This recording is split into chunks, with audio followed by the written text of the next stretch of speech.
नमस्कार, मैं doctor Manish Kumar Pathak, MBSC animal nutrition आज आपको दुधारू पशुओं में साइलेज या अचार के कुछ मापदंडों के बारे में बताऊंगा और ये बताऊंगा कि आखिर वह कौन कौन से मापदंड हैं जिनको हम अपने निकटतम प्रयोगशाला में जांच करा सकते हैं और ये जान सकते हैं कि आखिर हमारा जो साइलेज हमने बनाया है वह कितना उपयोगी है हमारे दुधारू पशुओं के लिए। तो सबसे पहला जो मापदंड होगा वह है ड्राई मैटर।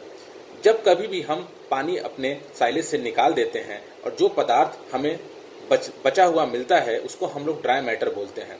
तो एक आदर्श साइलेज में अगर हम ड्राई मैटर की बात करें तो ये 25% से अधिक होना चाहिए।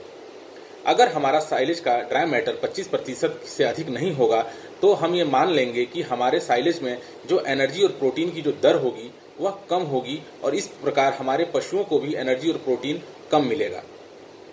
दूसरा जो मापदंड होगा वह है पीएच। एक आदर्श साइलेज का जो पीएच होना चाहिए वह 3.8 से लेकर 4.2 के बीच में होना चाहिए। इससे ये पता चलता है कि हमारा जो साइलेज हमने बनाया है ये अच्छे तरीके से संरक्षित हुआ है या जो किण्वन एक रासायनिक प्रक्रिया जिसको हम फर्मेंटेशन भी बोलते हैं वह बहुत अच्छे तरीके से हुआ है और ये हमारे दुधारू पशुओं के लिए बहुत ही ज़्यादा लाभकारी होगा। तीसरा जो मापदंड होगा वह है अमोनिया की दर।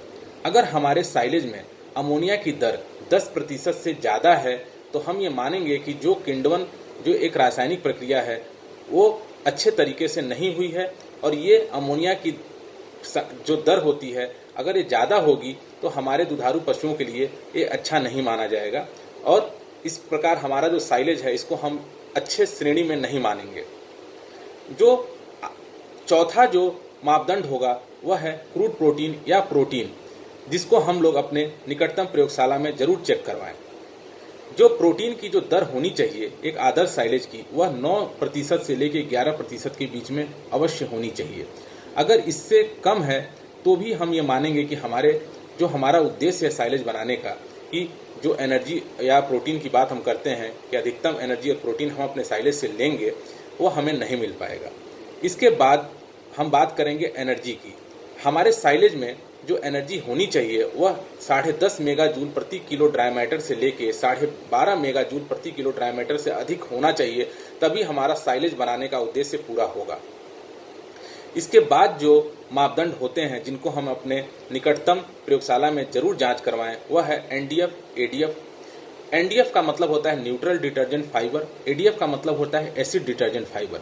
एनडीएफ और एडीएफ की जो दर होनी चाहिए वह क्रमशः 50 से 55 एनडीएफ और एडीएफ जो होना चाहिए वह 25 से 40% के बीच में होना चाहिए। अगर एनडीएफ और एडीएफ की जो दर है वह ज़्यादा होगी तो हमारे पशुओं में सबसे पहली जो समस्या आएगी वह साइलेज न खाने की आएगी और अगर उसने खा भी लिया तो उसमें पचने की समस्या आ जाती है।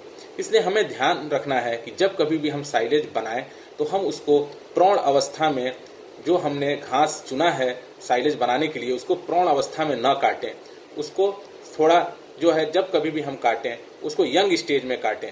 इससे ये फायदा होगा कि हमें एक जो एनडीएफ और एडीएफ का जो दर मिलेगा वह कम मिलेगा। इसके बाद जो आखिरी मापदंड जो है वह है लैक्टिक एसिड और ऐश की जो दर है।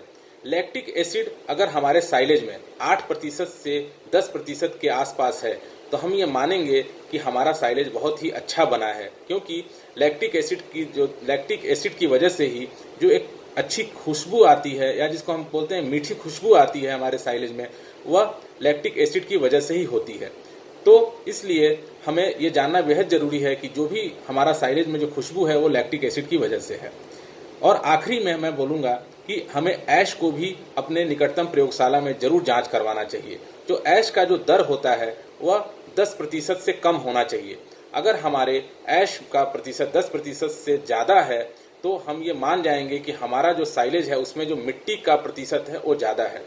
आप लोगों की जानकारी के लिए बता दूं, जो ऐश हम अपने निकटतम प्रयोगशाला में चेक करवाते हैं वह किसी भी साइलेज की जो मिनरल की जो दर होती है उसको बताता है, मतलब जो भी खनिज हमारे साइलेज में होगा उसके दर को बताएगा। इसलिए 10% से कम होना चाहिए।